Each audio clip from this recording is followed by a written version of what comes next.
अस्सलाम वालेकुम दोस्तों, मैं हूं परवेज संधीला।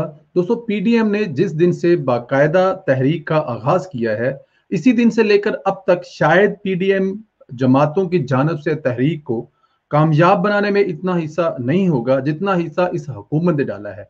यानी अपोजिशन की तहरीक को मुकम्मल अरूज इमरान खान ने खुद बख्शा है, क्योंकि जहां पीडीएम का जलसा एक दिन होना होता है, वहां हुकूमत इस जलसे को खुद एक हफ्ते का बना देती है।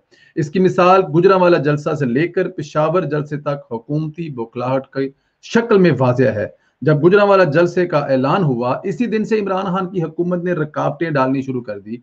फिर कारकुनों को गिरफ्तार करना शुरू कर दिया, रास्ते बंद कर दिए। फिर जब तक जलसा नहीं हुआ, इस दिन तक जलसे की धूम मीडिया पर छाई रही। यानी एक दिन का जलसा पूरे 7 दिन का जलसा बना दिया गया। इसी तरह पेशावर में किया गया। अब मुल्तान में भी यही तर्ज अमल इख्तियार किया गया है। मेरे ख्याल में तो हुकूमत के इस तर्ज अमल पर पीडीएम को इमरान खान का शुक्रगुजार होना चाहिए, जो इस तहरीक में अपना हिस्सा डाल रहे हैं। कल मुल्तान का जलसा होगा और अपोजिशन रहनुमाओं के जज्बे और हौसले को देखकर महसूस हो रहा है कि जलसा हर सूरत में होगा। दोस्तों, एक बात यहाँ पे आपको बताता चलूं, मुझे इस बात की समझ नहीं आती कि जो कोरोना है उसकी दुश्मनी क्या अपोजिशन के जलसों से है। आज दीर में जमाते इस्लामी का एक बहुत बड़ा जलसा हुआ, जो आपने सोशल मीडिया पर भरपूर देखा।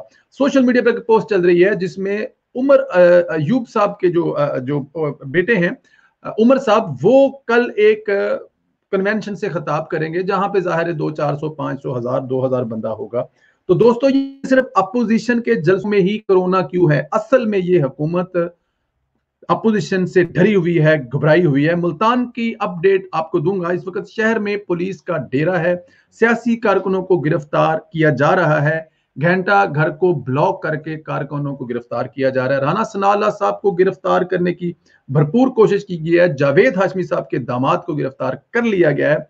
खुद जानता हूं बहुत सारे ऐसे कारकुनों को जिनको गिरफ्तार कर लिया है, या वो गिरफ्तारी से बचने के लिए रोपोश हो गए हैं और उन पर मुकदमे दर्ज कर लिए।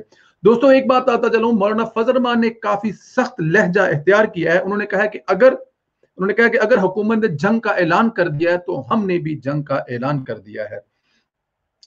इसके अलावा पीडीएम ने एक भरपूर तरीके से मैसेज दिया है कि हमने जो काम लाहौर के बाद करना था, हमें लगता है कि मुल्तान वाले जलसे से हम लॉन्ग मार्च का आगाज करेंगे और फैसला कुन तहरीक जो हम इस्लामाबाद की तरफ जाएंगे, लगता यह है कि ये मुल्तान से ही शुरू हो जाएगी। लाहौर तक के जलसे के लिए इंतजार नहीं करना पड़ेगा। हुकूमत की बौखलाहट बता रही है कि हुकूमत उस चिराग की मानद है जो बुझने से पहले फड़फड़ाता है। हुकूमत भी इसी तरह फड़फड़ा रही है, जो कि बहुत जल्द जाने वाली है। दोस्तों, इंशाल्लाह आपसे दूसरी वीडियो मुलाकात